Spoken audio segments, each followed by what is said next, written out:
Guys, hold on a second. Chad, do you want to Oh wait, I don't know if you got plans. Do you want to do a podcast with Stanhope right after this? Yeah. I don't know if you're going online or something. No, I'm not. Hey, you know what, Andy? Let's just keep going. Let's just go hang. Cook this motherfucker. Let's just go over what do you here. mean right after this. What do you mean tomorrow morning when we're done? That's fine. Got it. I thought those guys would never leave, man. Oh, God. Isn't this great with just the two of us?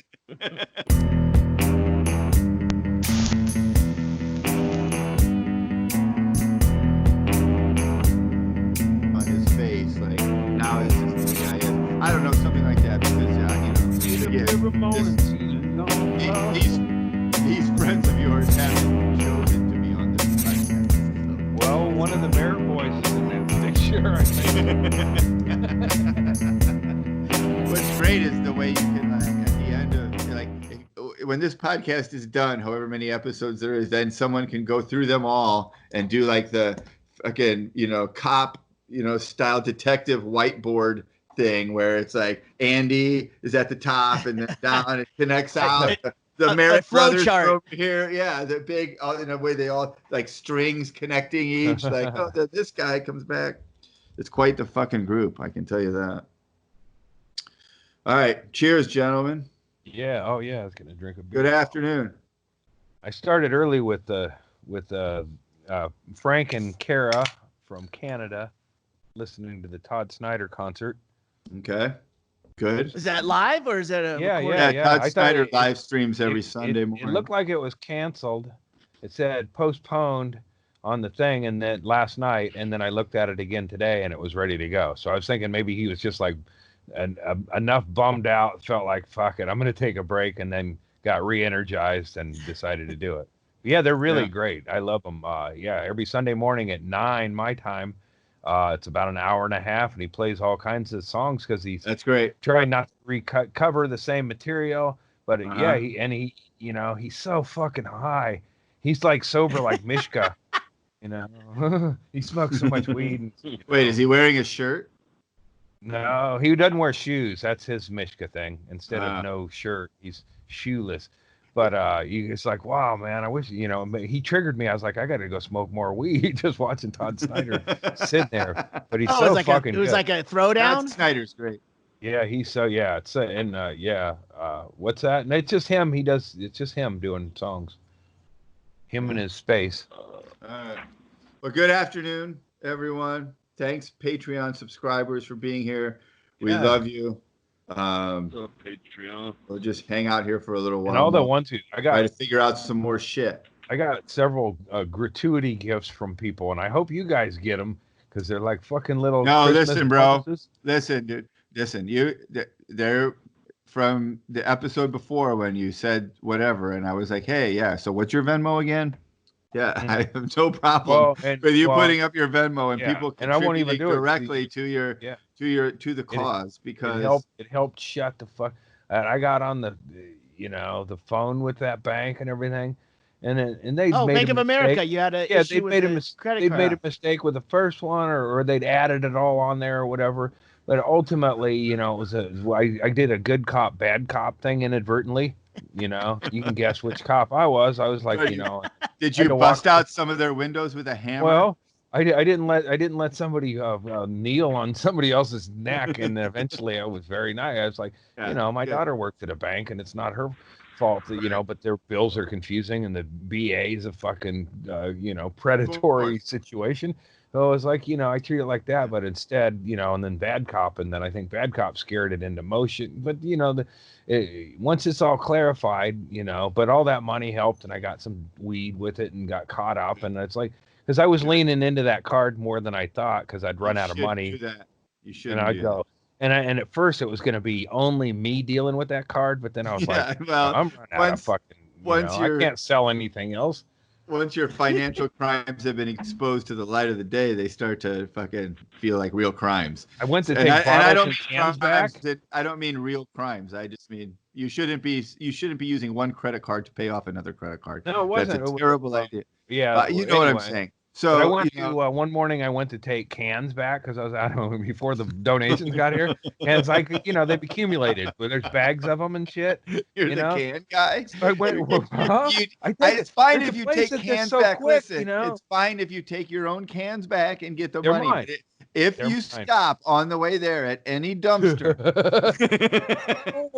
No, I didn't do that because of the COVID. It's a fine. You talk about a slippery slope. I mean, but Listen, the shopping cart just makes it easier for me to transport them. That's the only reason I stole the shopping cart, to push my cans around. You don't want to wear your car engine out and take it cans At that somewhere. point, I'm just an idiot not to add the cans that were in the bag next to the shopping cart when I took it. I mean, I might as well add those into my cans. I'd be a moron. I only bring the cart because my car's getting a new paint job. But that's it. So there's one that's out away from town. Other parts in the shop. Yeah, there's one that's out away from town. So I figured, fuck it, I'm gonna get there at 8:45. I drove by there once. I have garbage bags, like 4 or 5 garbage bags, so it's at least enough for an 8th. So I was gonna mask up and do that shit. And I went there once, and there was a huge line. It was like afternoon, so I was like, "Fuck it, I'll get there before all these people with carts and shit. They're not gonna." I got there, and it was like the grapes of wrath. It was like I got there, and it was like there's no cars in the parking lot, but there was 150 people in bags of groceries or cans and shit, all spaced out and shit, and all fucking like, oh my god! I went up by him. I was like, this is amazing. It's like I wanted Jode's family reunion. I drove by him looking for somebody worthy to donate them to, but they all look like assholes. And plus, they were where I was like, motherfuckers, you pissed me off because that's what I was gonna do today, this morning. What's your problem? But yeah, it was sad. It was like. Man, it's like there's so many professional can gatherers now. And you gotta be really fucking committed, because you can't make shit off of cans anymore. Well, it's 10 cents there, but there's these 2 tweaker brothers who do it out here, and they have a system, and they get always had a different 10 cents, and then they only take them in a few places, so people got discouraged about it. So these 2 brothers will go up and down, work the grid. They use meth to help them with their careers, and they smoke meth, and they walk this grid, and they get all the cans of people who don't want to deal with it because it's only 2 central locations. And now since COVID, these guys, if they survive it, which is one of them's going to survive it and have the family empire of 10 cents a bottle that were they still live out on the streets though, so I don't know where they put that money. I'll have to ask them. Hey man, where do you guys bury your jar of cash? They probably got Walter White barrels of money somewhere, because they seem to just kind of exist, simply, and they keep thin with meth, so they don't require a lot of food or anything. But I wonder, that's what I thought years ago, like when I hit rock bottom and interviewed that crackhead I let drive my car. It's like, if I did a podcast, what would I do? And then it was like more of the same. I'll get them 2 can guys and talk to them. Start a crew. Yeah, it was like, it was a real fucked up situation. I don't think I was thinking clearly, and I probably shouldn't have been mixing them drugs I was on prescribed meds and still, whooping it up with, found drugs like you do. And it was probably not the best time for me to be making decisions or booking my own podcast. It wasn't even a podcast. I just left my phone on the dash while this crackhead drove my car, and then he started. And then I was like, we were listening to music. Taxi cab confessions. Yeah, I don't know. I still have that phone, I think. And we play. And then the song Hotel California came on, and then he started playing the dash percussion.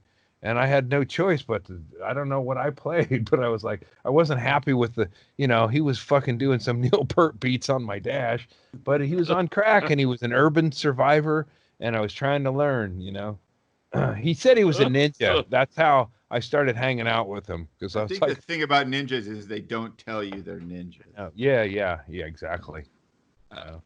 And it's like, you wouldn't a ninja have a better place to sleep than the doorbell?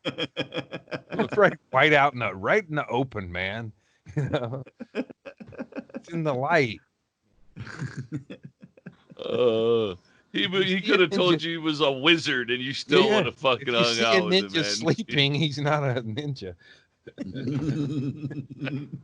Yeah, no, I was. Oh, yeah, it was a good. Yeah, just like a bad.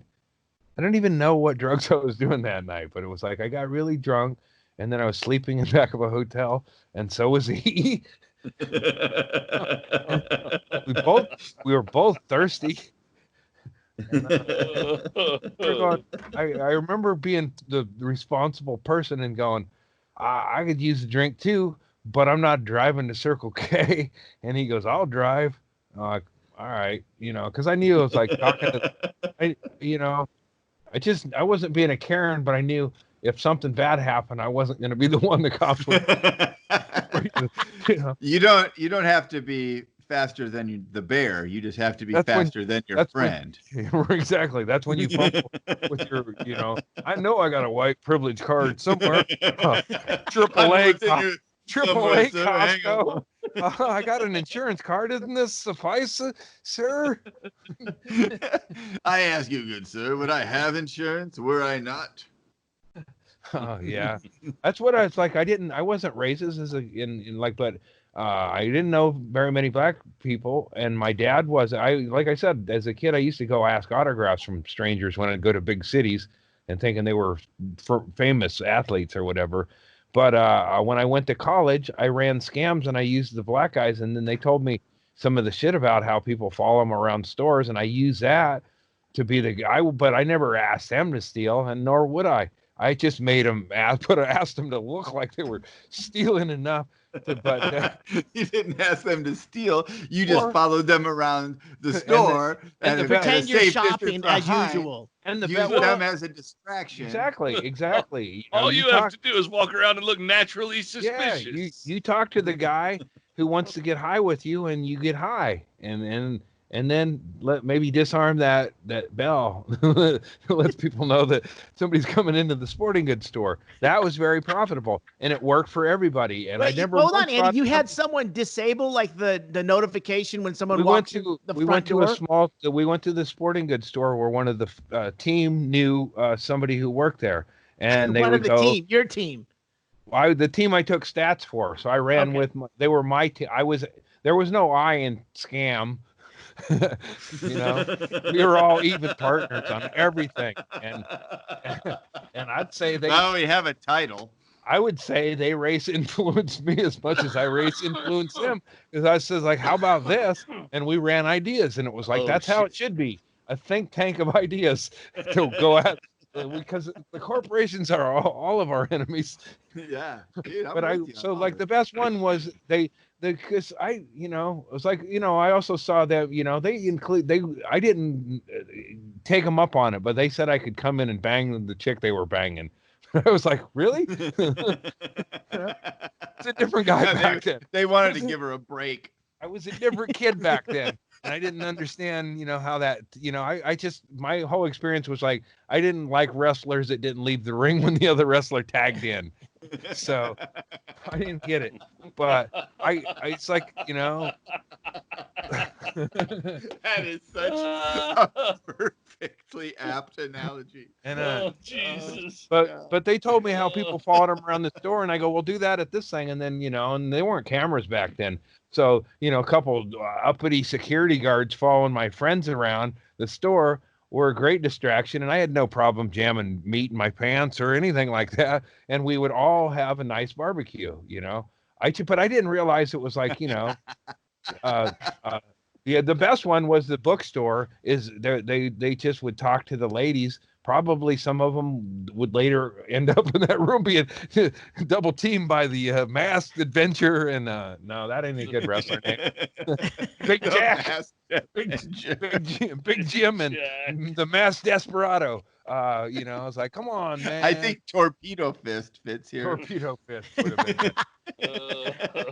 You definitely remember when you were in a room with Torpedo Fist. You don't leave that room without remembering Torpedo Fist. And Torpedo Fist.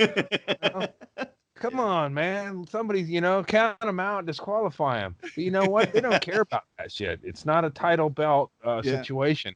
So it's just to build momentum. But yeah, so some of them chicks probably ended up there later or whatever. But you know, they're charming and good-looking fellas, and you know, it's like some fucking charming, athletic Denzel Washingtons, you know, in this all-white community college of losers, Albany, Oregon, and these guys were the fucking thing, and so they would just go in and talk to the ladies at the bookstore when it wasn't that busy, and I would go in with a pair of scissors, cut the tags off a backpack or 3, and distribute them to other white guys, and we would fan out using our privilege cards, and we would fill those bags with books. And then we would go back to the apartment and take the minimal effort because we wanted those other students to have a good book, but we would bend corners and beat them up a little bit, maybe, you know, write in them a little bit. And then we'd take them back and sell them as used. Yeah. And it was wonderful. And it was like, book scam is classic college. Yeah. And I didn't realize that it was like, well, you know, is this race baiting?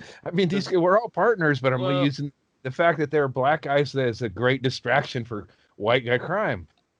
That's all it is, right? I think we might have talked about this before at some point, because I remember talking about this and thinking the same thing. I think that's using racism for good. You're punishing racists when you do that, really, because you're stealing people for fucking targeting, based on race. Sounds fair to me. Well, this misfired. I had it's like using a radar detector and getting through a speed trap. You know, it's like you're fucking with them because what they're doing is inherently bullshit anyway. They're fucking they're racially profiling some guys and following them around. So I'm going to use your racism as the grease on the engine of my robbery. Like that is fucking beautiful. And I'll go a step further and say that you empowered your black friends by allowing them to be in a position to know that they were clean and being and say, "What is your?" Just looking, sir. We're just looking. That's why it hurt when I heard Spoons tell me, like, we're all getting interviewed in the athletic department for a theft. Wait. The guy's name was Spoons? Well, he went by, he was Spoons is what we called him. Is shortened version of his name that started with a W and then ended with Spoons. And sort of sounds like weather. It's like you lived in an episode of The White Shadow. Yeah, I was the unethical manager. But unethical to who, you know? I was unethical if you're a sports purist, but if you're a sports purist that gives a fuck about community college stats, your whole life is misguided, man. You know? You're a beanie baby collector and you think you're making an investment. Because it's like these guys, you know, none of them made it to Oregon State as far as I know, but they were all there for that purpose, to play at Oregon State, and none of them made it, but they were pretty good at jocks. But I was like, you know, I'm sure Oregon State looked at them because they had such fat stats. Right. Oh, yeah. 92 rebounds. So who am I ripping off really when I invent statistics that didn't happen? I like the idea of pitching to Netflix a reboot of The White Shadow, but told from the perspective of their unethical student manager who was running a bunch of scams. Here's the thing about and make the Ken Howard white coach character like the original white savior coming into the ghetto to save these kids. Make that like the parody style backdrop for the show. You know, like that's just a side thing, but it's really unethical is the wrong word. Because when I was asked to shave points, give somebody else's points, I felt funny about it. But then I had to. How you feel about it? But ethics is whether you do it or not. Everybody's hungry in community college. That's the problem. I feel like I'm just taking 8 points away from one kid and giving it to another kid. And spreading it out. Eventually, they're going to find out when they're Robin Hood. The average is going to be the same. Yeah, I should have never had the keys to the athletic department. I didn't deserve them. The game ended with a score of 44-41, but somehow everyone on the team had 39 points. Yeah. Well, you got to keep up with that. Yeah. And I found this out about college athletics is those guys are invited to spend the whole year, but they're not welcome after the season. That's when we beat Kryman. And that's how I said it. That's your off-season sport. Yeah, no, the spring is when we all got to know the each other. Italian league for you. Because we bonded over the stat gouging and all that other shit. One time I woke up keeping stats. And it was like, there was a lot of time off the clock. I kind of guesstimated everything. You came to from a blackout while no, not a blackout. It's because when you just nodded off. When you're cooking the books, there's really no reason to watch the game. But I nodded because I keep it close. Hold on. When you're cooking the books, there's no reason to watch the game. So you're just throwing numbers down there like Erickson said. Everyone scored 39 points. Look, Clarence got a lot of rebounds that he wasn't even in the general area. That's why it hurt when Clarence ratted us all out. But here's what I found out, and this was inadvertent, and this is how, like I said, I didn't grow up with any animosity towards any race, but I watched. I knew what was funny. Like when 5th grade, I made a joke about gorillas shooting people. And the teachers, even I think Mr. Havers got a chuckle out of it. But I had no idea I was talking about actual people. I just picked up something I heard on the news and put it in my brain like apes are shooting people. Like an ape would. What was the joke? Those early 70s. You don't know the difference between gorillas and gorillas until you get old. Right. So one time, and like I said, I was a part of the group, and they offered me women, and I gave them stats, and they, we didn't even, and one time I put on a sheet on my head. What? I put a pillowcase on my head, and I went in, and everybody else from Portland and the Washington area thought I was hilarious, but Clarence was from Alabama. So the black guys on the basketball team didn't think you're hilarious. I'm in the Klan bit. Look at me, I'm in the Klan. I will say that the other guys found it hilarious, and when I walked in on Clarence, he found it scary, and he ran. Everybody found it funny, and I didn't know what it was. I mean, now I look back and go, "Holy shit!" I did not do that. But I didn't have You probably thought I always knew 39 rebounds a game was a trap. I always knew it was a trap. What's that game me and my brother played all the time where we put pillowcases on our heads and blind man bluff? But we each put a pillowcase on our head. They put a pillowcase on my head and beat the shit out of me. So I was thought it was just kind of funny. Blind man bluff. Different game, yeah. Especially when there's a southern gentleman. But here's the thing about Clarence. He was no gentleman, because when the whole shit came down and Clarence was pissed off, and I go, "What's going on, Clarence?" He goes, "You haven't heard? Steve's interviewing everybody." Oh, well, shit. I didn't know that. No, that's... Yeah.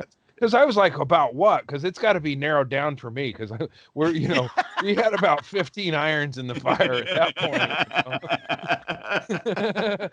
Mover and shaker, man. Yeah. Well, this is Andy Andrist, unethical manager. Is this the Air Jordan scam, or is this the can situation? We did that too, where we went in and we just, Or is it the apartment fixing, door hanging fucking scam I've got going? No. What do you mean? The PE uniforms. I will say this about. And this is across the board. All the black guys, and we were friends, and they let me hang out at their place. But never once did they ever come over and hang out with me. The people I live with. I guess they're racist. I guess it's just you don't want to go into I can't imagine what else could have been. It's like not being religious and going into Cracker Barrel, or something. Because they didn't. They probably thought they'd walk into a sting operation, and he has like flat screen TVs and crock pots. He's got this criminal enterprise. I kind of think it's probably because they were like, no, they got me on their court and things are fine, but they did not want to see what kind of fucked up shit that is going on in my apartment. That's what I mean. And they probably heard. That's not to know.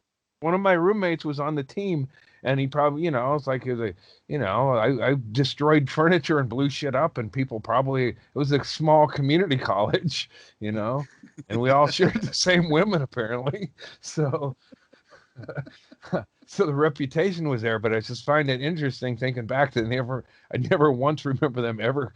Yeah, we all lived in the same apartment complex, but they never come over. Smart. Did any of those guys ever like step to you, Andy? Or like, hey, what the fuck are you doing? No, they were like they used me as a distraction as well. Yeah, there wasn't one guy on the team who like was always early to practice, reminded the teacher that there's a test today. One guy.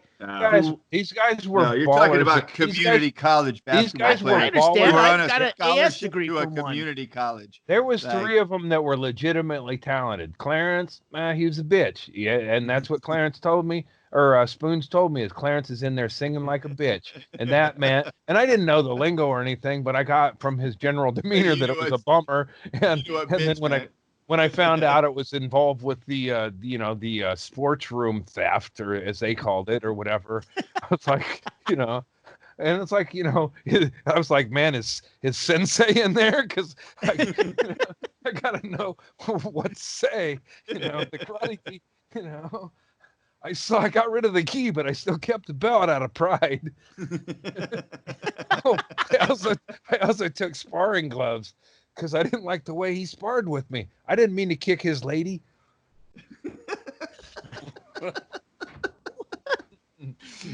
Oh, we got into Andy's black belt there for a minute. Oh, wow. Yeah. It's all fucking tied together. It's like the Netflix show Dark. It's like this whole fucking tableau, things that are interconnected in weird ways. You just got to take it apart later. We're far enough into this that every show now feels like second show Saturday night. We're like, I think I said this whole fucking thing a minute ago, didn't I? Yeah. Or whatever. But yeah, it all does sort of for service too by tuning in and helping us out with Patreon, because then you're able to catch these things that you'd need a booklet if you didn't get the Patreon. Because there's a lot going on. I defer to you guys sometimes because I'm not getting the answers from Andy. Well, but I defer to Brett and Chad to fill me into what the fuck is.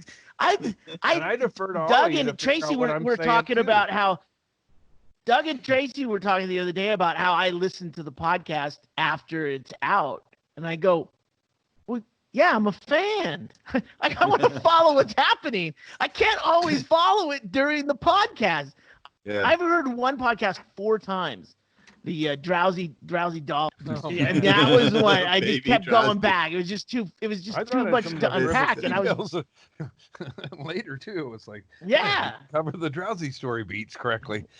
The drowsy story is great. I don't want to be like fanboy of our own thing, but the drowsy story is great because Shayla, when you found the picture of baby drowsy and put it up, sometimes you pick a picture and it's like, oh, that's weird. That's not like, that's a weird thing. It's not helping me. But baby drowsy was when, as Andy would say, the bolt hit the fucking bullseye, because that was a thing where that was as perfect of looking a doll as you would have expected it to look like. And for hilarity. This will tie the fucking. Find it right now. So hard. Like what you're saying and how it ties together, and then it's starting to make sense in my own head, because I was thinking, okay, it was my 5th grade year, and this is one of my stories, a classic "This Is Me" story. I remember getting a big upgrade. My grandma moved to town, and I got some kick-ass school supplies going into 5th grade, and I had a girlfriend eventually. But I remember getting the 64 Koran count with the sharpener on the side and being very cool. It's like, I got no expense. Like before, it was always just shit my family had, and I didn't go to school with new school supplies. I had garbage. I colored a lot of really goth-esque pictures. You're getting 5th generation crayons. No. Garbage. There's like four There's like four crayons left, 4 nubs left in the box. Yeah, they're all and the you know, pencil sharpener's gone. Paper on. You don't even know what cerulean brown is or whatever. yeah, everything I had, my clothes, everything was fucking, you know, shit that you'd get rid of. But I was the next one, and they didn't have, you know, we were all diminishing returns. That's what the baby of the family is. It's like, no, that's rock bottom. And each one is diminishing returns. And they could have raised 2 proper. Instead, they made 5. You know? They got to raise 2 great Andrus, but instead they ruined. But then that's not even the case, because I know David and Larry both took a couple lumps to the head, and David got dressed up like a chick, you know. So it's like, I don't know. Maybe they couldn't even do 2 right. It's but still, even the amount of tension that once you add 5 to the mix, it's too hard. Yeah, I know. You maybe could have done 1. It probably would have also helped to have had maybe the second one be a girl, where you could like even it out a little bit. Like that might have helped. And I know exactly how it happened. David like, would have appreciated that. As you get older, you can appreciate your parents. And you know, wait, I don't mean to interrupt, but you definitely know that if Andrus would have been a boy and a girl, that second Andrus girl would have fucked. Oh yeah, she would have. Yeah, she would have been wild. Dude. It would have had to lower the breeding age. You know? She would have been the instigator. In the family or the I didn't want to go there. I don't even know, man. You know, it's like it happened enough with just dudes. As a you one know? night stand, you know. We won't even get into the nasty games because that's just horrifying. The what? But I ain't gonna save it for the movie. That's so. Anyway, stay on task on the crayons, and that helps. But so I went to 5th grade with all this cool shit. And I got to there and I opened up my crayons. Maybe it was 89 because it was like open like this. And I had that and I opened it up and every cartridge in there was empty. Like empty. Like, no, I went through the first 4 years of grade school with limited crayons and I was about to fucking do my best work. You know, I was about to bring in the line out of the box, you know. You won't even believe what I can do with 89 choices. And I got there and it was empty and I thought it was a cruel joke. I didn't know there was even a way to like talk to anyone about it. That's about a year before I started getting molested and I didn't know how to talk about that neither. Horrible, dude. But I got there 89 crayons and then so here's what happened. And then when you were talking about bringing it all back, talking about my friend Tony in 5th grade, she was getting molested by my teacher. In 5th grade, when school ended, I hopped on my bike. It would be like 3:15, and I knew at 3:30, Speed Racer would start.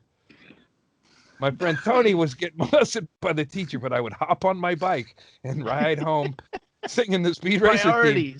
Well, one day, as I was racing home, it was a hot day in the early school year, and I was racing home, and I saw like what you would see when you're hallucinating. You know, a big puddle of color. And I stopped and it was right on my path to school.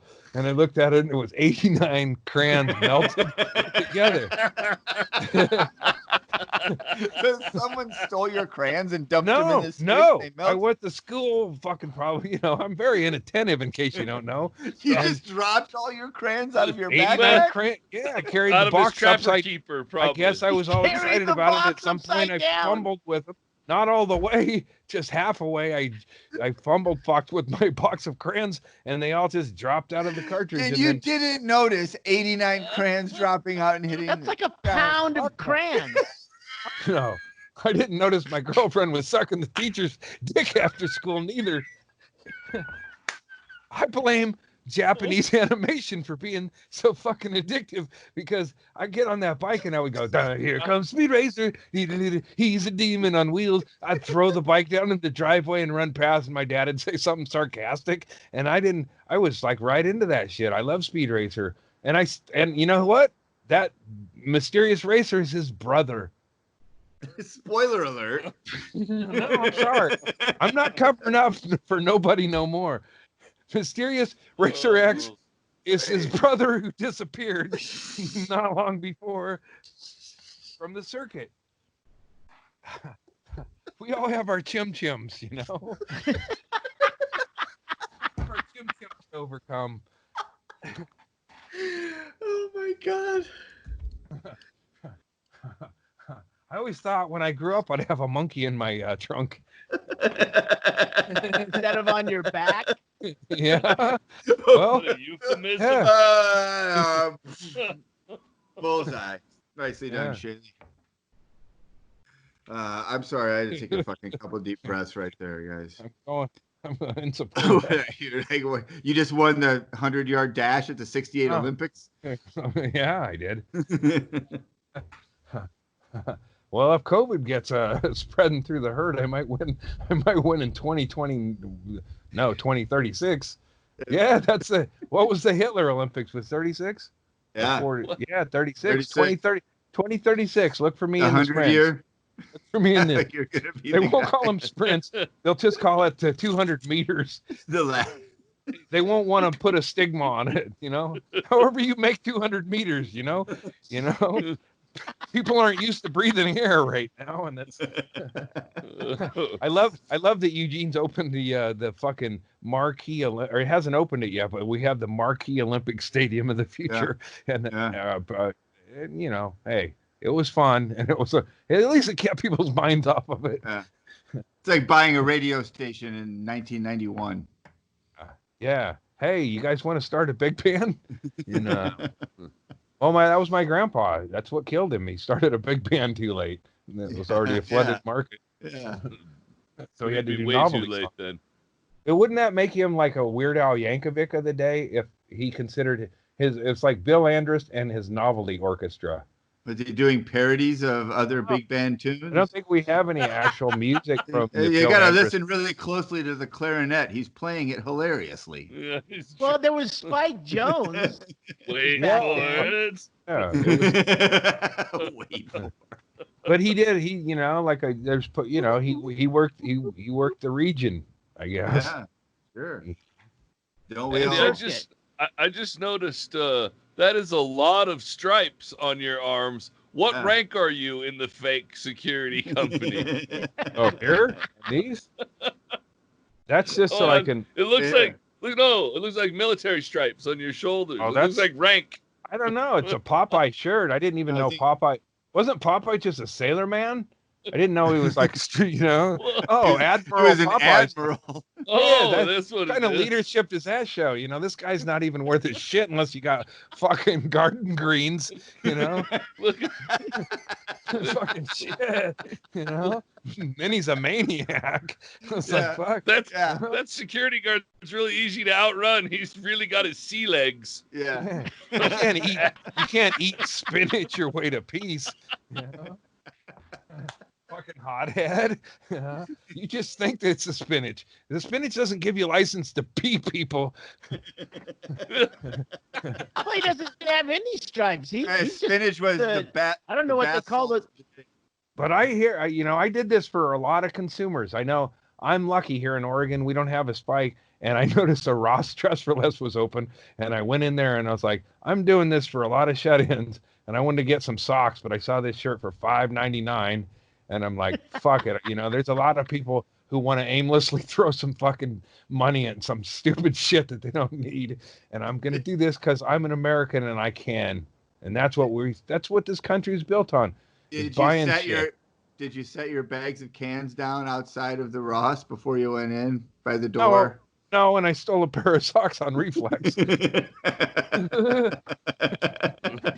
in here in a mask. I'm paying with cash. Does anybody really want to take this one to the next level? Come on. I'm trying to be sensible and work with what works here. These ladies are more concerned about the customers coming in, knowing that the carts have been sprayed than a pair of fucking Stance socks. Yeah. Socks should be free anyway. Yeah, especially in riot situation. Did you see the? Anyway, I don't want to talk about the cops again, but they I think it was in Oklahoma. There was a big bunch of milk and water. Yeah, and the cops pulled up, tipped over milk, which helps you with tear gassing. Right? Did you guys see that? Chad, did you see that? No.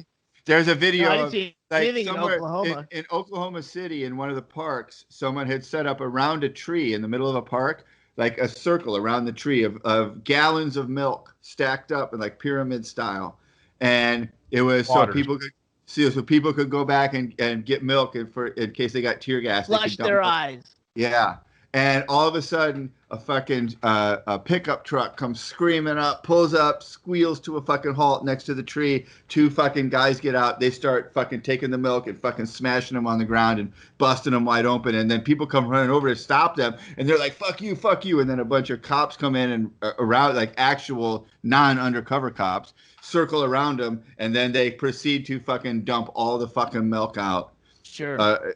On the fucking ground. It's like that is some level. That's some level of the enemy. That's the enemy. That's it. Yeah. Like, and you talk about optics. Anytime you want to not look like the enemy, don't fucking dump the fucking milk out. You know, when you're tear gassing. By the way, yeah, it all starts with the tear gas. By the way, the use of tear gas is against the Geneva Convention. That is. Tear gas is a war crime. If you can't use tear gas. Chemical warfare. It's a war crime. But the only people who still use it are cops. Yeah, bullets and dictators. Well, but that's what I mean. Yeah. Those dictators are using their cops to use like even that dictator wouldn't use the tear gas against another dictator's army. He only uses it against his own people. It's always used against your own people. It's like, I guess that's. I guess that's a loophole, right? You know? To me, those glimpses and that, like you see a cop shoving down a handicap or them driving over people. It's like, I get it. We're on the front line and there's a lot of emotion or whatever, but it just shows the intent of what they're there for, you know, and then they're flashing their white power. Yeah. You know, and there's a lot of fucking really fucking great people that are cops and good dudes or whatever and ladies and shit, and they're in a shitty situation, and it's a fucking. But you see the intent of the people who've infiltrated all levels of shit, and the courts are fixed, and so I mean, all these cops they get if they do get called out, they go to the courts, and the courts just kick them loose, and it creates this thing. It's like you can't fix the cops without fixing the courts. And of course they're burning shit down, of course, because it's outrage times 100, times 100. It's like, and then what are you going to do? Okay, well, this guy's arrested, so he's going to go to the courts, and then Trump will appoint this guy as the head of his next fucking Gestapo. You know, it's like, this is it. This is the revolution. It's like, these guys mean fucking harm on innocents and shit. Not all of them. They've been waiting to do this. Glimpses. Yeah, the people who want war, this is what they wanted, and this is so there's instigators, and then there's all this shit, and I feel like it's just like hang back and wait and see what the fuck happens on the other side of this. But you know, with this fucking COVID shit, it's like, man, the numbers are going to be fucking outrageous from every city where people are yelling in each other's faces and shit. It's just it's unbelievable. It's like we're seeing the end of a fucking species, maybe. You know, I mean, hopefully not, but it seems like if there's if this COVID is a fucking spread as easy as they say, then there has to be a fucking major spike everywhere where this shit went on. It's like this, dude. This is going to sound like this is just cynical comic talk. But if we all know we're all going to die, so it doesn't matter, so if you could couple that with the human species itself fucking is eliminated, aside from the fact that we have children, like that affects people we actually love and care about. But in the grand scheme of things, we've all seen the Nat Geo specials and even the clips from us being on lockdown for 2 weeks. The planet would be better off if we were gone. So like like the fact that maybe this is it. We're just here for the end. I'm not gonna fucking cry crocodile tears for the fucking human species. The planet's better off. It will evolve out another thing that's as smart and empathetic as us. It might take another 10 million years or however fucking many million it takes, but that's fine too. So what? Yeah. Like on the grand scheme of things, it doesn't fucking matter. If we're here for the end, we're here for the end. We did it. We failed. Well, if you watch that clip of Cornel West talking about America, he's like, you're seeing the examples of a failed experiment. It didn't work. And I'm not too far off from just completely agreeing with that. It didn't work. I feel like hey, you got to be honest with yourself about that. There's that protester again. I feel like end times are probably the last time you want to break up with a Jovi. Like, no, she's right. It's all this shit. This is Jehovah's Witnesses have been predicting this for years. I'm just a carpetbagger who jumped on the wagon late. Hello, sir. Hello, I'm What's just happening? a seat filler for Chaley's peeing. Yeah, He told me not to protest your fake podcast anymore. Yeah, this is just broadcast to some rubes that pay money. It's like it's very limited. It's very limited. Andy's fake news. You're not supposed to call them rubes on the podcast the rubes are watching. Ixnay on the rubes nay. I call them rubes because they're gems, and when they're all lined up, like and rubies. Yeah, like a Rubik's Cube, you got your whites and you got a black over here and you got a yellow and a red, and they all get along because they go, what the fuck's the greens doing here? I've never seen them. They don't come to any of the parties. But us, hey, smoke some weed there, pothead. Hey, how about a gummy, you doper? Cannabis junkie? Yeah. Are you high now? I can't tell. Is that why you're wearing dark glasses? Got a red mohawk. I was going to come protest again and do, fuck you, Andy Andrews podcast. But now the glasses are to hide my eyes. Ugh. I've had some late ones. I've taken some pictures at your shows of the audience reacting poorly, and they look a lot like these photos of people saying "fuck you" to the government or "fuck you" to the protesters. It's like Knoxville, Tennessee. Remember that? Is that dude who stood up and he was like, I've had enough of this shit. And he stood up and made a statement. I took a picture and he looks at me and he goes, you were just as bad. Everyone flipping off the cameras in the protests are the same people who talk shit online and under a fake name. They go out there, fuck you, CNN. When CNN is like completely defending the protests. Yeah. Why are you flipping off CNN? Here's the thing I noticed: is there no toilet paper being lit on fire and thrown because there's no toilet paper, dude? Yeah, I was like, it's like, oh, that's fucking a bummer, man. I would sacrifice some of that Charmin. Quite honestly, that's too big of a puff for my asshole.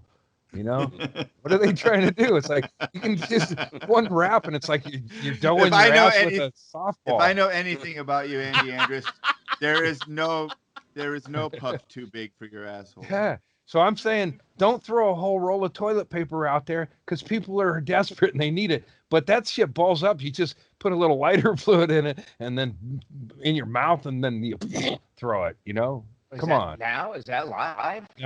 Really? Oh, shit. Where are we at? I love your comment about the going down. Yeah, today should be a good day for that's what I was trying. Here's the thing I'm worried about on both sides. It's like I've walked 3 miles in the last couple of days, and I'm not going to walk today. And all these protesters on both sides, it's like, shouldn't we take a day for both sides to just kind of soak their feet? Maybe get a manicure, a back rub.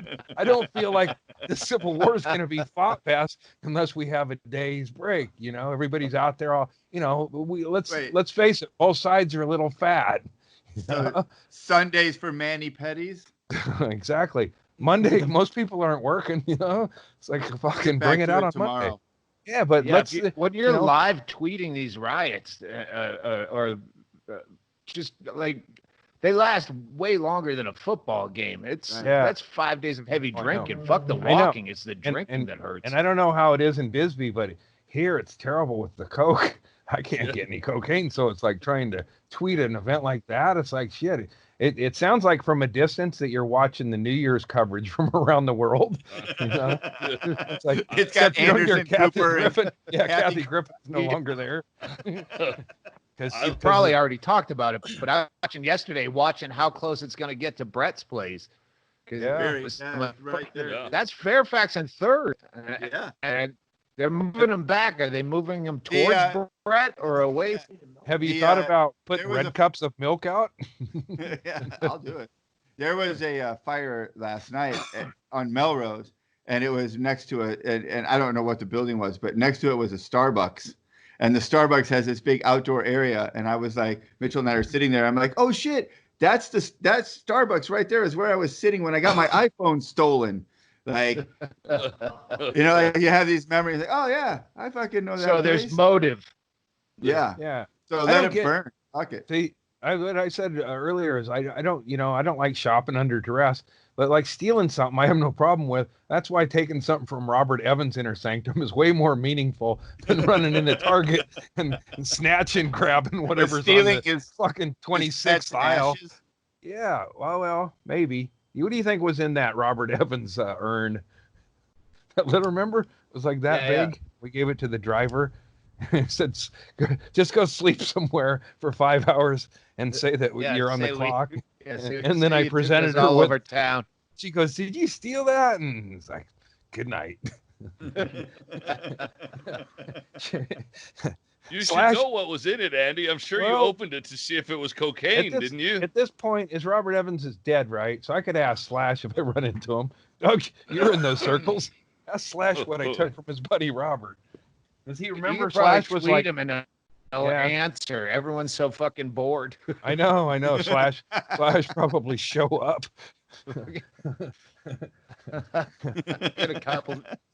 I get a few texts a week from fucking Nickelback. Yeah. Just fucking bored. Hey, did you forget about me? Yeah.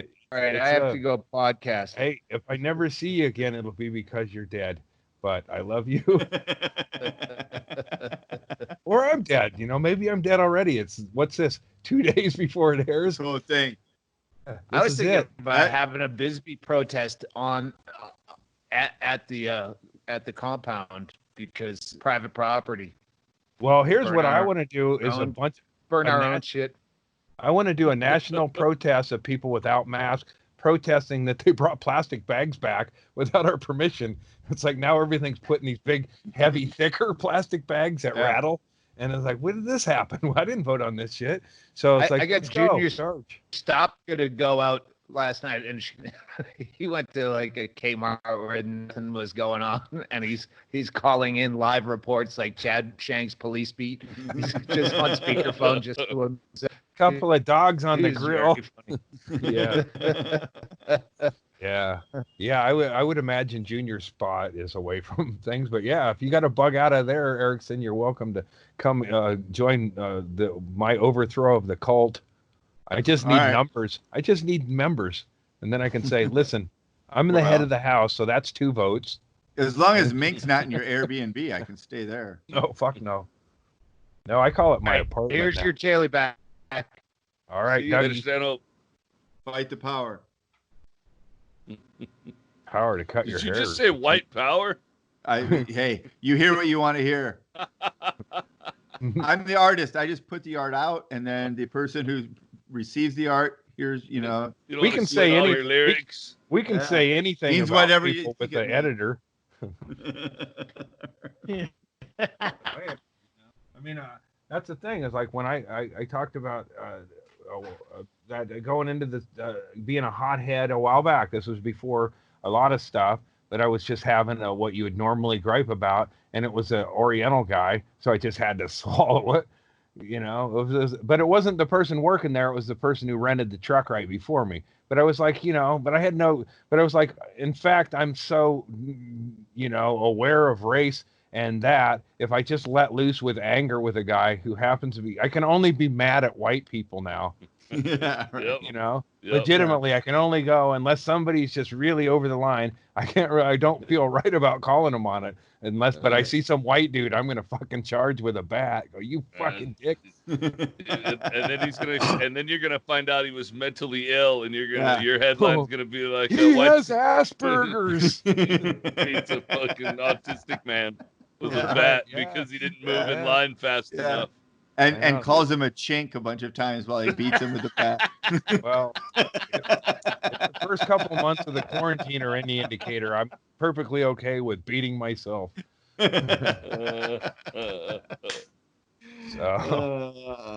home and jerk off. Yeah, man. I'm with you. I got no real writing skills, so it's like, I know I'm better suited watching it on TV and writing funny comments. Yeah. Oh, I'm with you, dude. I'm aged out of all of this.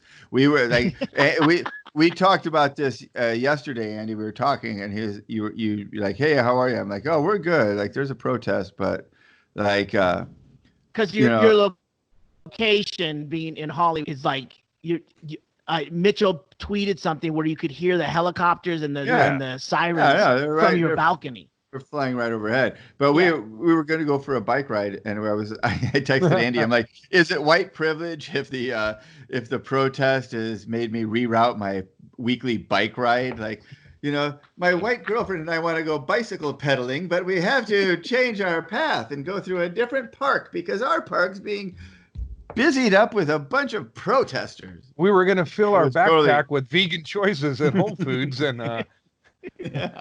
But you know what? We decided we have enough vegan on cheese. Our way. We're going to just have some. we pedaled to Beverly Hills and we pedaled around. It's fun to drive around it. Listen, it's fun to pedal to Beverly Hills. I know, right? Because we're part of that scene. Listen, oil that is. Part of the Beverly Hills scene, and I think anyone who lives in Beverly Hills who has any sort of dinner parties or anything like that and wants to prove that by inviting Carrie Mitchell and I to them, that's perfect, because that is our group of people. That's who we identify with as people. But we're pedaling around over there, and then all the helicopters are getting a little closer to us, and we're like, all right, well, we'll go home. And like, we know where, like, we're following along on our Citizen app, and like, oh, it's over here on 3rd Street in Fairfax, like Doug was talking about. Like, it's right there. Like, we're just a tiny bit north of it. And then on the way home, we're biking back down Santa Monica Boulevard, and all of a sudden we come around this corner at Barney's Beanery, and there is a protest coming toward us down Santa Monica Boulevard, and we're like, we stop on our bikes. We're like, what do we have? What happens now? And then we just kind of got out. We went down a side street and got out of their way as they all went by, and we chanted Black Lives Matter with them while they went by, which I'm on board with, but I feel like a fucking complete douchebag by like, oh, I'm sorry, I'm not, oh yeah. But that was how it started to move. Like, that group went past us, and then about 2 blocks later, like, the cops came up Fairfax Avenue and hit Santa Monica Boulevard, which runs perpendicularly to Fairfax. They hit Santa Monica Boulevard and turned down it coming toward us in the most purely like cinematic cop way ever. Like, one cop went fucking screaming into the intersection and screeched to a halt and stopped with his lights on, and then 5 more cop cars came around and made the left with him like blocking off everyone else around him. I mean, there's no one. It's just normal people on the Santa Monica Boulevard. So they stop, and then the cops come screaming by, and then the last guy who went in the intersection first pulls in behind, and then they all go to the next fucking intersection, But they were going after that part of the march, because that part of the march was headed straight for where we were, Beverly fucking Hills, and that's when it fucking went to Beverly Hills. Because that's the whole group of people who went there, and then people joined them, and then they were like, let's fuck this shit up. And, I have a hard time not thinking it's a little bit funny that Beverly Hills is getting fucking trashed. Run, I know Johnny, I should feel bad about Johnny. He's not Beverly Hills, right? But run, Johnny. No, he's fine, dude. He's fine. He's tucked away. Don't worry about him. Johnny's copter now. Like, do you give a fuck if the Gucci like we're watching? Like I said at the beginning of this, like the advantage and disadvantage I have of being here is that I get this great coverage of the riots, but it's all the LA riots. Like, I only get that because it's 3 channels covering it. You don't get fully full live coverage? No, I don't get fucking what's happening in Madison. I don't get the guy jumping in a flaming cop car and driving off in Madison, Wisconsin, because my live PD is only live PD LA. Like, I only get that. But we kept cutting to a guy.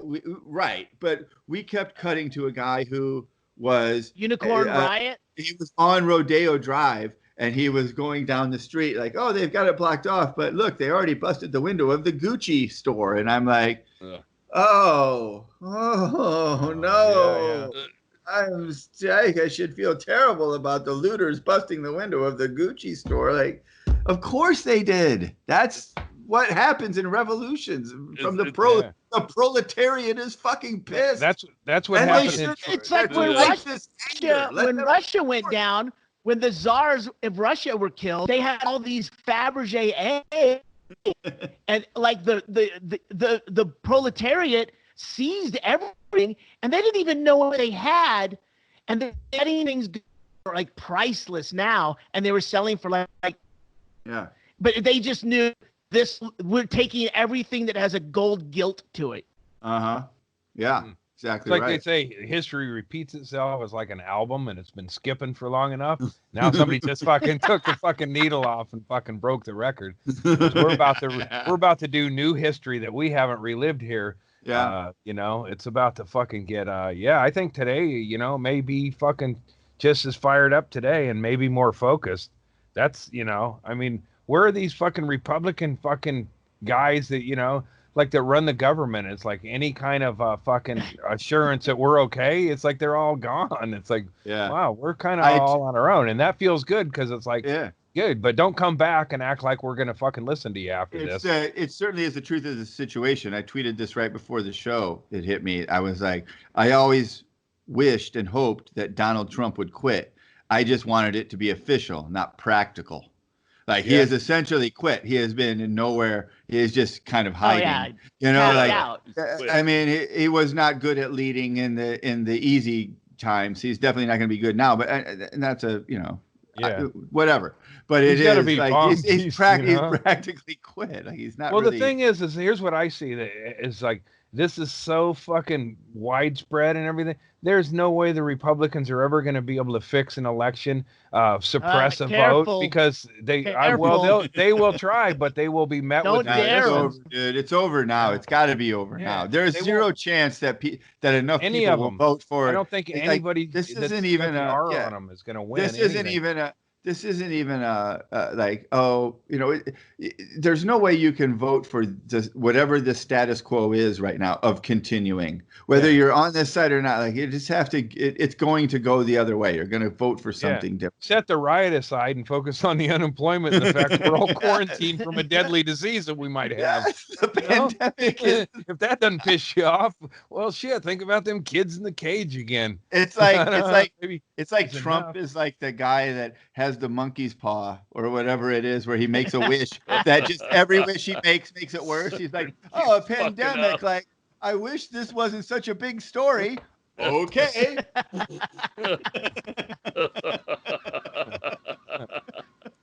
In lighter news today, some gorillas escaped from the zoo and choked to death a baby. Oh, good. I feel better. Yeah, it's a fucking. I as a kid, my dad used to play Billy Graham stuff, and I would hear that they would do their altar call, and they'd talk about we're living in the end times a lot, and I would feel like, oh, I was all depressed about it, and it's like now I'm in it, and it's like it's kind of cool. It's way cooler than I thought it would be. Now it was boring a week ago. They didn't know we were gonna have all this cool footage when they wrote that. This is hey, Chad. Here's the guy that Doug was tuning into. I think he's on Twitter. Unicorn Riot. That's a good way if you don't have like full access cables. That's a good way to get some on the boots on the ground shit.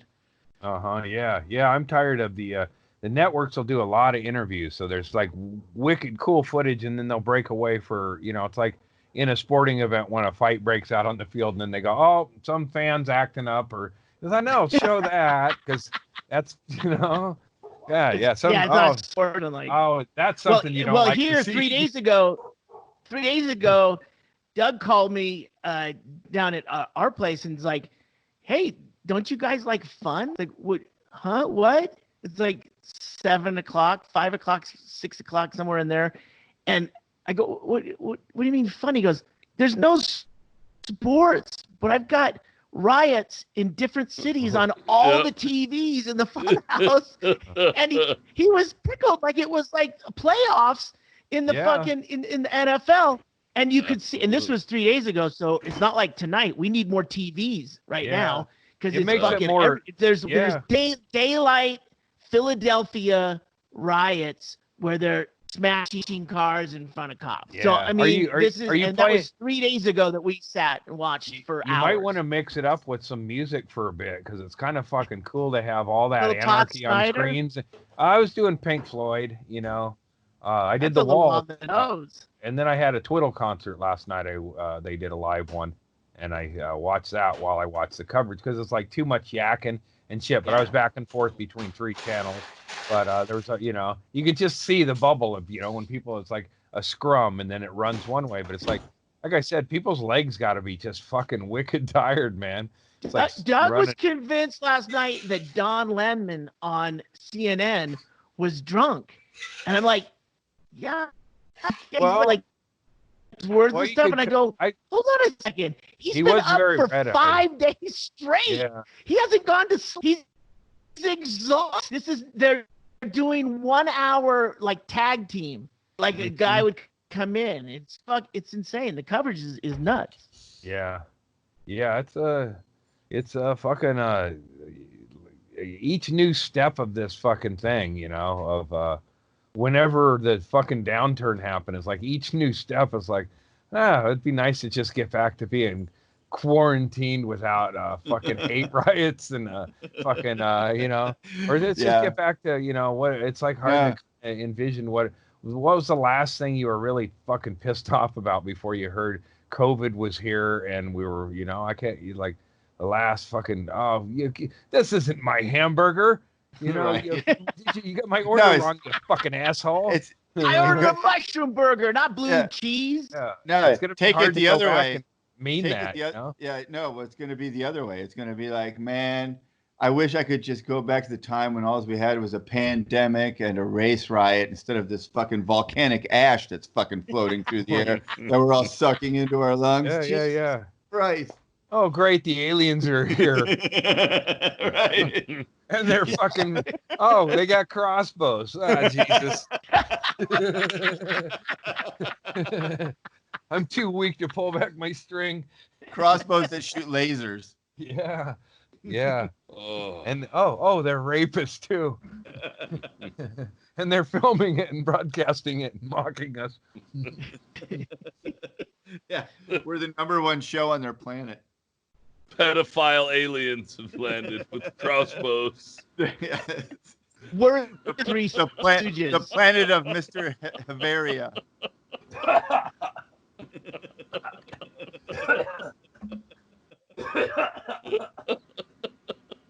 Ventilator. Get a ventilator.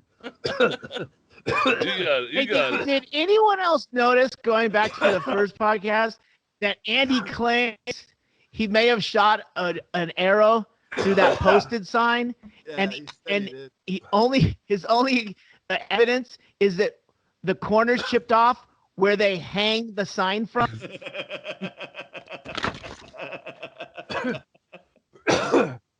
They had a hole in it. Yeah, there's a hole in the bottom. No, in the middle. No, it's 2 arrows. Because I ripped it off of the. No, the hole in the middle. Down by the signature line. Yeah. Oh, I see. Okay, yeah. There's a hole. You hit it right in the middle. The glaringly obvious hole in the corner. I separated the couple's name.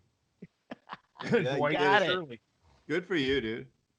You're getting good at shooting blind. It was like, it's, you know, it's like the worst case scenario. Oh, for someone who gets the arrow in their head, yeah. If I go that direct, well, there's no schools or, you know, yeah. Just curious, when is your friend picking his crossbow back up from you? Oh, he's gonna have to, you know, pry it from my cold dead hands. I'm not giving, you know. He'll have to pull it from my hands with one bolt in him. Yeah, you know, I mean, you know, he's a weaker member of the herd. You know, it's better off for everybody that I have it in my hands for a revolution than most other. You know, I'm prepared to play judge and jury for some people. You know, well, you're making my point, sir. They're not easy decisions to make, but I'm prepared to make them and do what needs to be done. And that's what you need. You don't need some guy who's going to get drunk and just shoot targets. I mean, I'm that's what I'm doing now. But eventually, Dude, you're doomsday prepping. That's all you're doing. later. You're doomsday prepping. Yeah, I'm late in the game with prepping, so that's what I'm gonna. I'm hoping for an errant arrow to hit a neighbor, and then I can, stock the cabinets and, the pantry. It's like I didn't mean to hit that neighbor with an arrow, but they got a lot of great snacks, and it worked out. So this is the plan, Andy. And the plan is to randomly shoot things to where they disappear, which is also a misnomer. Nothing disappears when you shoot it in the air. I mean, I don't know what other. And then if it does hit a neighbor, then you basically get a chance at their stores. Well, not now. What I mean, no, they have to be injured, mortally injured, or at least they couldn't move. No, I wouldn't. Yeah. I mean, if I hit fuck you guy, and he was just dead out there, I'd probably look around his cabinets to see what he's always real white. So it's like, he's got to have drugs up there. He's got some good shit. Yeah. I thought he was dead a couple years ago, and he's still on the deck out there, completely white. The guy's got something. He's got something keeping him in there. What do you mean completely white? Do you expect the bottom of his feet to be black? I mean, he's just His like, hand? What do you mean? It's like completely white. like fucking white as white skin gets. Yeah. Like a guy who's like, wow, he looks like a dead man, and he stands up there and he stares down in my area, and that's fine or whatever. But it's like, hey man, I'm over the chicken thing, but it's like, he could be friendly, or that bolt might get him, and then I would be like, well, I make the most of it. That's my thing. I mean, I wouldn't aim for a neighbor. I wouldn't target a neighbor. But if I was in there and it was a situation like that, I'd want to get evidence cleared up. And, that's what I got these. You push in a door or whatever. You're not leaving prints, and you get your arrow back. And then, I don't know. But I know if I was in that situation, I would look through a medicine cabinet just to see what was there. Well, you're going to need some Xanax just to chill yourself out a little bit. Yeah, just take the edge off. Yeah. You gotta come down. Accidentally. Yeah. If you commit manslaughter and you're like, wow, I commit manslaughter, I need to calm down and think this through. And if there's something here that helps aid that process, I could use it. Also check their wallet, because that's fair, because you might need, some money to get a lawyer at some point. They might have one of those medical alert cards. You want to check. Also, if you're going to notify the proper authorities about the clear accident that just happened, then you're going to need to know who this person is and how they can be next of kin and emergency contacts be identified. So you have to go through their wallet to find out who they are officially. So if you need to call in an address or something, you need to know the exact numbers. You don't want to be fumbling around on 911. There was a guy. Hey, what's the address of your emergency? Oh, I don't know. I don't know where I am exactly. Oh no, you can check the wallet of the not the victim, the person who neighbor. The neighbor has had the accident happen to them. And I told you guys. Oh, it's 911. There's a guy who tried to rob my car, and then he I told you that the guy tried to rob my car, and then he fell and then hit his head, because I turned a light on and this guy took off but he fell and hit his head, and then I stood up above. I found him eventually, and then he was knocked out. He was laying in the briars upside down, and I was like, hey man, I'm gonna pee on you, and I was bluffing because I didn't have a very full bladder, but I tried. He didn't move. And then I was like going to go get a ladder to go rob. He was like, I was thinking I'm going to go get his wallet and see, it's like, I'm going to rob the guy trying to rob me. It'll be funny. But I'd have to climb down to it. But that's why I peed on, I was like, when he didn't respond, when I was peeing in his direction, I got a little bit on him, but not it was a bummer. I was really, I stood up. I was fucking peed right on that motherfucker. I was drunk. Wait a minute. The threat of peeing on someone is hey, are you okay? Do you need some help? Well, at that point, I didn't know what he was. I mean, you don't have to threaten urine. When I turned the light on, this guy went running. So right away, it's like, what do you, and then he climbed over this fence. Well, he didn't even climb. He just went over the fence. It's a long drop, and I wouldn't recommend it at all. People drop needles down there sometimes or whatever. But whose house were you in? It was my house, and he was out. Oh, okay. But then we called the police. I didn't, but the police were called, and I was like, oh man, I was getting the ladder to go rob the guy, and now the police are coming. But I could have, because they were real slow, and this guy was out. But eventually he I don't know, there were cops on both sides of this area. It's all swampy a little bit and briars. And I was like, it's like he wasn't up above. He was like, the cops were like, he's not here. And then I went down below where there was a bunch of cops, and I was trying to tell them how to do their job. You know, it's like, hey man, what's going on? You know, it's like, because I was the first, I was the first one on the scene. Right. I was there. A bit of a first responder. Yeah, it's like if you're a salesman and you talk to a customer, that's your sale. So it's like this guy was trying to rob me, and I was trying to rob him. And then you're not taking my commission on this. Yeah, then the cops let the fucking guy. He went beating through the briars. I can't even go there to retrieve a dog ball or anything. This guy run through the jungle. He went through the briars and out, and all these cops were like looking for him. And then they said he's not up here. And then they go, do you know what he looked like? They said they were asking other police, and I was like, I do. I said he's probably all scratched up, and he's wearing an guy who's bleeding everywhere. From yeah. But I went down through a bit of briars to get down there too, and I was all scratched up. And they didn't really have any dealings with me up until that point, and I'd been smoking a lot of weed and was drunk, and I think I had pills then too. So I was down there trying to tell the police where this fucking guy was, and they probably thought maybe I was the guy. But I know when they looked when they looked at me and they started paying attention to me, then I was like, oh, okay, that's when I did a ninja. I just slipped away and out of the situation. But it was like, you know, I mean, I'm sure it's a tough job catching a fucking knocked out dude in the briars, but they fumbled it and he fucking, you know. So, but if I had his ID, I would have, you know. Yeah, sure. That would be good to know. This is the neighbor who robbed me. Oh, he's got a new barbecue. No, he doesn't. now, I mean, like if you knew somebody who was trying to rob you nearby, it'd be hard not to steal everything they had eventually.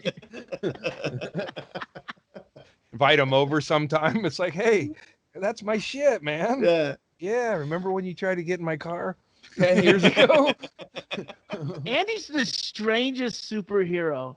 Yes. Because there's a righteousness to what he does. Yeah, his superpower. But it's not quite Batman.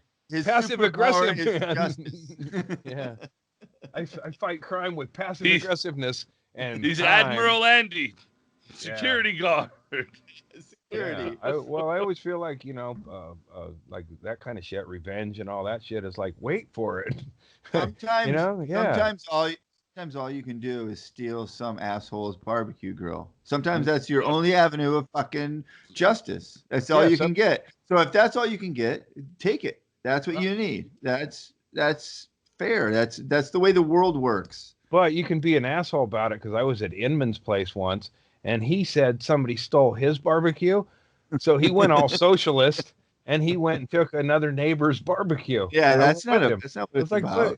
And he goes, yeah, somebody ripped my barbecue out, and he was still the victim, even while stealing somebody else's barbecue, claiming that he had one that got stolen. I think he was just like, that's how he shops. His was probably stolen from him righteously. Yeah. It was a small barbecue. It was probably repossessed. When I was you missed your payments.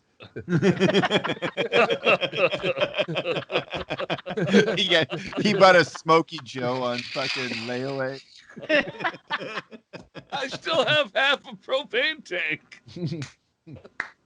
Yeah, you fucking cops. When I was young, I once witnessed a robbery. I watched a guy beat the shit out of another guy and take a bunch of money from him, and then he sprinted down, and I was driving down catty corner from where this happened beside the bar, I think it was.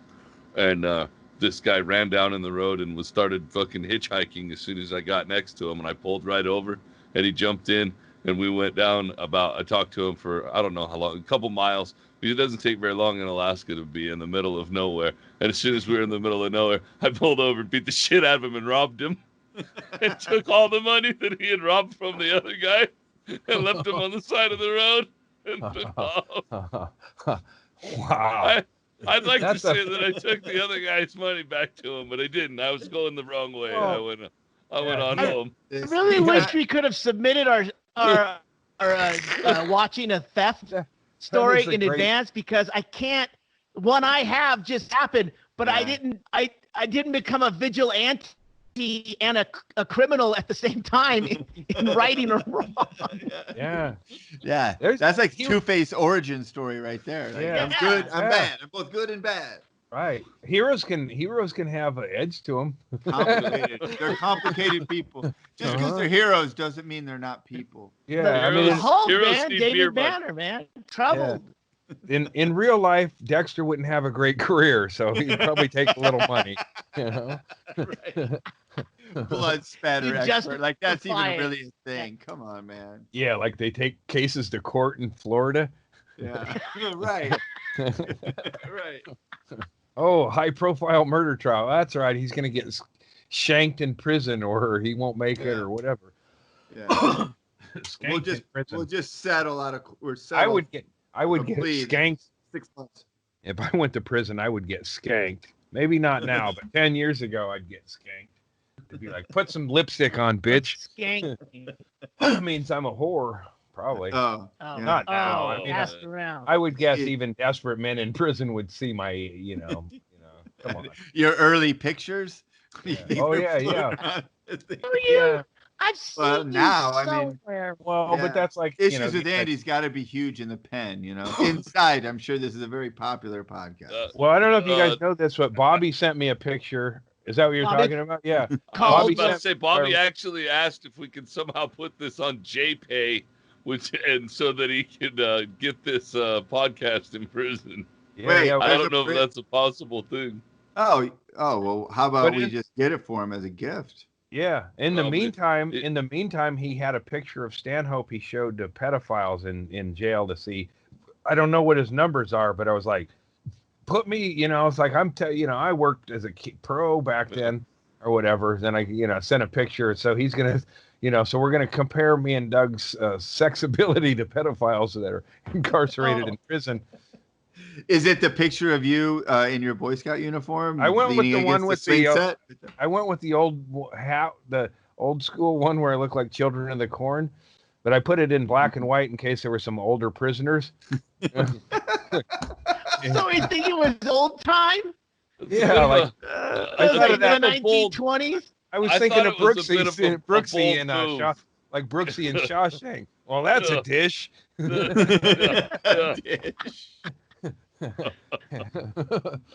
So yeah, I don't know how that'll work out. And then so he's gonna show my picture to pedophiles and see what they think. I mean, maybe maybe I'm a one-hit wonder. That's what I'm thinking. Andy, what's the upside of that?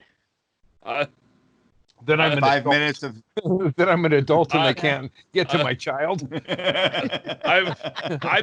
I'm thinking that Bobby tweeted it as a joke, and Andy really wants him to do it. Is what Yeah, I'm he thinking wants to happened. know. I was watching that thread. I would honestly be kind of a little, disturbed if Bobby had a walk-up relationship with the pedophiles. Just go, hey, what do you guys think of this one? Oh, You know, I thought you were going to say you'd be honestly a little disturbed if you didn't beat Stanhope in the contest as sexiest child. Yeah. I mean, that would have to really hurt on some level. I mean, Yeah. I saw the You pictures, were pretty cute, and dude. I gotta say Stanhope might win that one only because Really? Andy chose the wrong picture. yeah, I don't He, think so. That Boy Scout it was picture would have been the way to go. A bold move going beat with himself. yeah.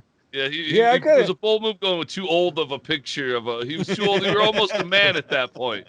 Ah, You, yeah, Yeah. I'm the one where sorry. you were playing with your men or the Your baseball. big Jim, yeah, big Right. Jim. Oh, yeah. Playing- Yeah, I like that scene in Con Air where Buscemi's wandering up into the trailer and there's a little girl playing with her dollies. Yeah. It's a trigger Fandy. Yeah. Oh, yeah. Someone playing with figurines. Still, I like working with Stephen Buscemi, and I didn't take it, as I knew he was acting. I didn't feel put off that he was the guy in Con Air. In fact, if you were going to do a movie and you had a pedophile, you would want it to be Buscemi, yeah, I think so.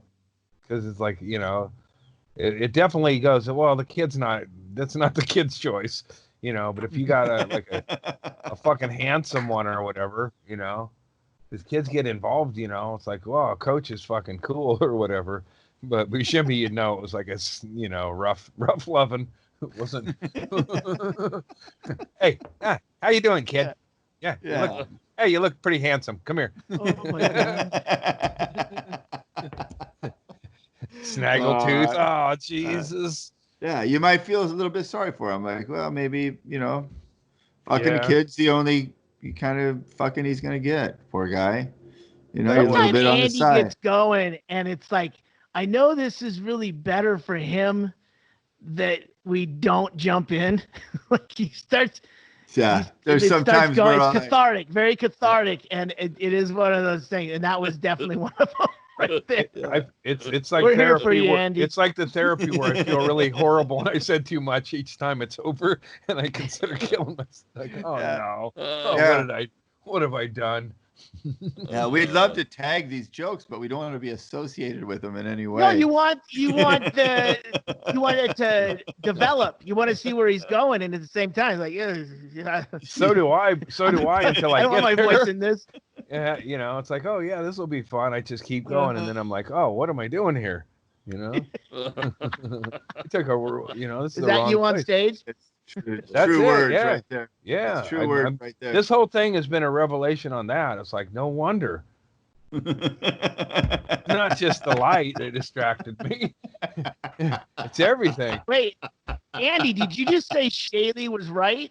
Is that what you? Well, you're right. Yeah, I wasn't giving you the light from the third row. No, I realized after a while that I was, there are lights that go off in a room, but they don't have to be the wrap light.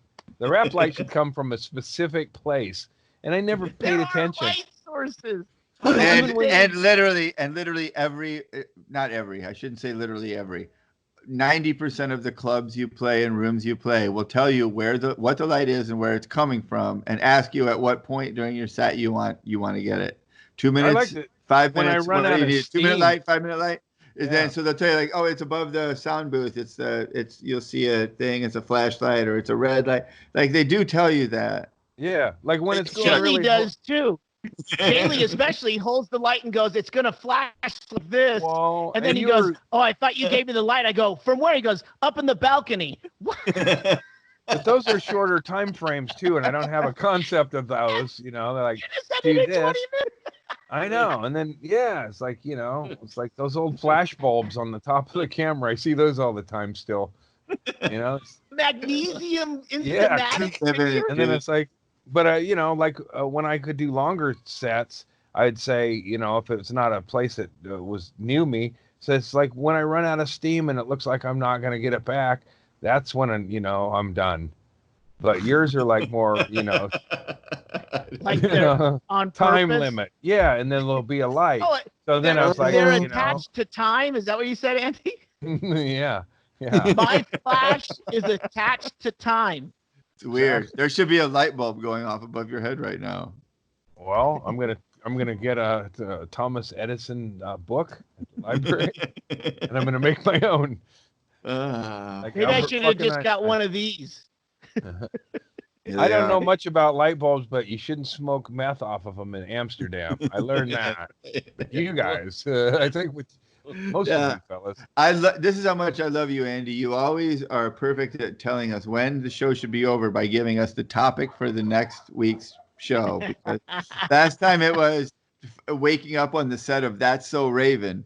And this time it is smoking meth out of a light bulb in the dressing room of the Danger Zone Canadian comedians at the Lowlands Festival. Lowlands Fest, yeah. That's right. And that was the stupid, craziest time of my life. More drugs in those 3 days than I did all of high school. And I'm still enjoying those tulip bulbs. Yeah. I stayed there and fucking hung out with a whole bunch of Dutch people whose language I couldn't even understand and wandered around amongst the fucking when you're jumping rope to techno music, isn't everybody kind of the same? Yeah. I remember the next day in the dressing rooms when we got back there and someone's like, "Where's all the light bulbs?" That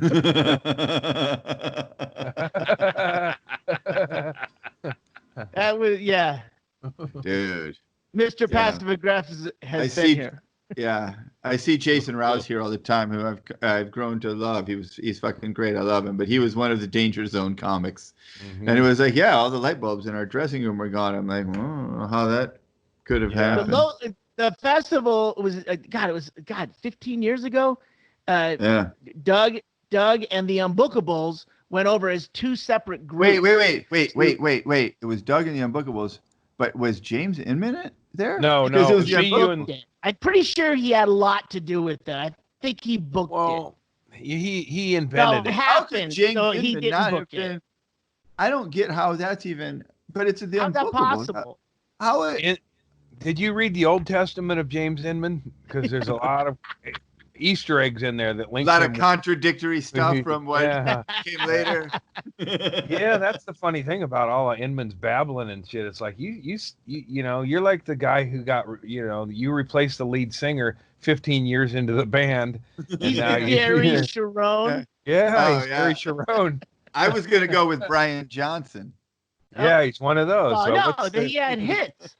Brian Johnson had hits.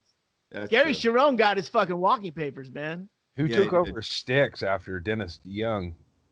That's I don't know. That's right. Tommy Shaw. Tommy Shaw tours with Styx as Tommy Shaw Styx. So hold on. If this is something, this is the history. Is we all went over there, but it was two separate groups, and Doug went over to do his set, but then we had the Unbookables. It was Mamu, Brett Erickson, and Andy Andrist, and it was at a huge festival. Fucking the 9 Inch Nails were playing, and Sonic Youth, Thurston Moore, Sonic Youth is playing. Tool Time shows. Tool was playing, and it's a huge fucking facility that takes 3 weeks to build just to have this 3-day weekend thing. And we got there, and we should not even have been there. There's no way. Well, we got banned. Didn't we get banned for life from our first stop in Amsterdam at the Tumblers Club? Well, it was turns out you can't do cocaine on stage in Amsterdam, you know. Turns out Shaley was procuring something that could have got him 25 to life. Powders in really, dude. It turns out I did something on camera there that could have gotten me 25 to life. But the only thing I did was turn my back to the camera while it was happening. You drove the getaway car where someone was killed, basically. My favorite thing that happened on that whole tour is we did Tumblers and we did Lowlands Festival, and a million things happened, and it was me and Shaley and Doug and Hennigan and Andy and Mamu. And my favorite thing that happened was leaving Amsterdam for Lowlands Festival after 3 or 4 or 5 days, however many it was at Tumblers. We finally leave after the long cocaine night, so we're all just completely wrecked. But Mamu has left earlier. She didn't take part in our fucking shenanigans, so she got a full night's sleep. And the next day we get into the van that's driving us out to the edge of Holland to where the Lowlands Festival is, and we all get in and we're just sitting there like this. We're dead, and we got blankets. Andy's got a blanket completely wrapped around him, and he just gets into the back row of the van and he just curls up under the blanket, and he's just like this, like a sound asleep.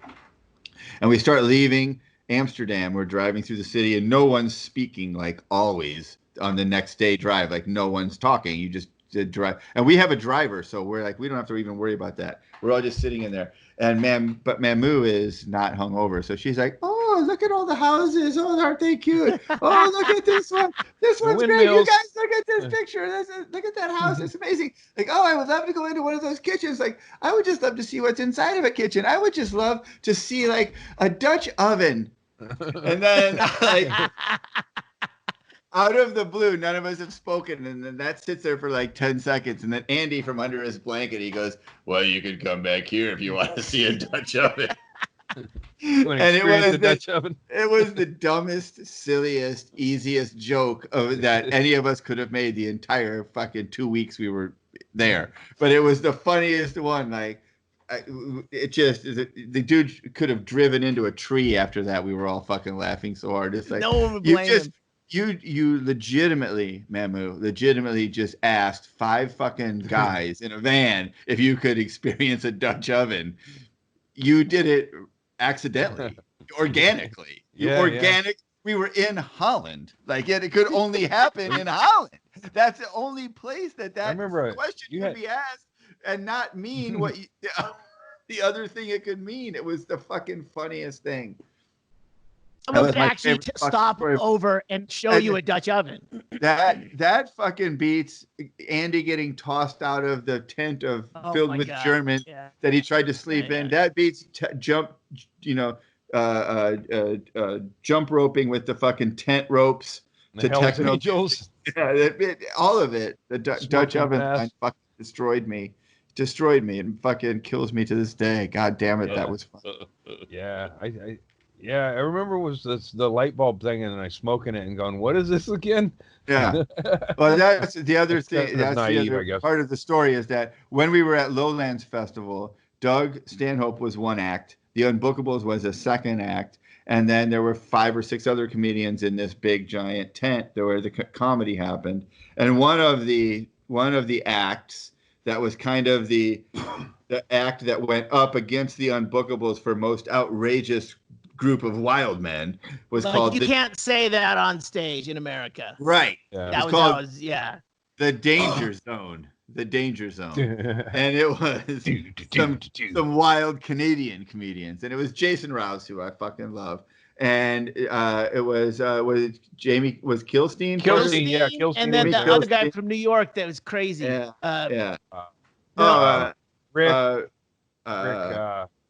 Rick Shapiro. Yeah. And then it was like, oh, these guys are wild, they're crazy, and they talk shit, but yet in the dressing room area, in the back room area, all of our dressing rooms were under a tent, so we just had these temporary fake walls that were basically just big metal frames with something strung between the frames to make a wall. Like you couldn't move them, but you could certainly climb over them. So Andy and I, after fucking wiping out the entire Unbookables dressing room of all the mini bar shit, we were had climbed over into the Danger Zone's fucking dressing room and wiped their mini bar out. But then even to the point where when we got back to our dressing room that night with some fucking Dutch meth, we were like, oh, how should we smoke this? And we're like, oh, we could take our fucking light bulb out. And we're like, no, we'll take not our light bulb. So we climbed over the wall. Andy climbs over and fucking unscrews the fucking light bulb from the Danger Zone's fucking dressing room and fucking breaks it. All right, here we go. Well, it was the thing was at this was a multi-stages. They had areas that were just for the acts, huge, right? So they said, it's almost midnight. The last van is leaving to your hotels, and we're like, we're staying. This will all be shut down. So we had to walk to where the EDM place was, and the camping was right there. So they corralled everyone right there, and then it was just it was like the Goonies adventure to try and get back at the break of dawn, to where all the people running the stage managers back at our place just had 8 hours of sleep, a nice breakfast, and then we come dragging in to is it open yet? And they're like, what is wrong with you? Chad, in your wilderness. Imagine you just showed up for work at fucking 8 a.m. and the first thing you're faced with is Andy, Brett, and Shaylee coming out of the forest in the fucking Holland. Ugly Americans. Tripping and rolling their faces off and drunk out of their minds. And looking for solace. And then when we find our dressing room area, which was closed up until a certain point in the morning, when we finally found it, we were like, oh, thank God. We hit the ground in front of it like we had swum up onto the beach. We dropped to our knees. Castaways. We're here. We made it. And they're like, no. And we're like, artist, pointing to our bracelets. We're artists, fucking. And they're like, all right. Fucking get in here, you stupid assholes. And then we would get in there and we get to our dressing room but it's empty. We fucking nothing's in there, We'd emptied it of everything. We're like, oh, our show's at 9 o'clock at night. We're there at 8 a.m. demanding fucking hospitality. Do you not see our laminates? Are these not solid? Because I think they're solid. I remember sleeping on the table, or like laying on the table freezing, and Shaylee put a picnic Red and white cover. checked picnic, Yeah, like plastic blanket, which locks Covered you in with cold. a picnic tablecloth. It's like, now I'm cold and have a cold, like fucking bristle. Those things aren't. I remember someone asking about who that was on the fucking. In fact, all jokes about Danger Zone. Someone asked like, "Oh, who is that guy?" Shaylee never standing. Someone's like, "Oh, who is that guy over there?" We're like, "Danger Zone." Yeah. Like, Danger Zone. They can't handle those guys are dangerous, man. Yes, I mean, imagine It's the in the name. story that happened. It's like, oh, that Danger Zone guy was all fucking shivering on a fucking table at 8 a.m. and fucking like crying and covered in puke. It's fucking Danger Zone. And not only that, but their fucking light bulb was gone and it was busted. No lights, There was man. They don't like lights. meth out of their light bulb. Like, we caught the morning shuttle back. I remember when we got back and we only had like 20 minutes, a half hour or less to get ready. Around, I remember being all high on meth and looking at my shoes and going, come on, because they wouldn't tie themselves and I couldn't get it to go. And I was like, shit. And then just went back to the festival. And then during my set, there's a picture of it, but I was standing there and I saw everybody's eyes lit up.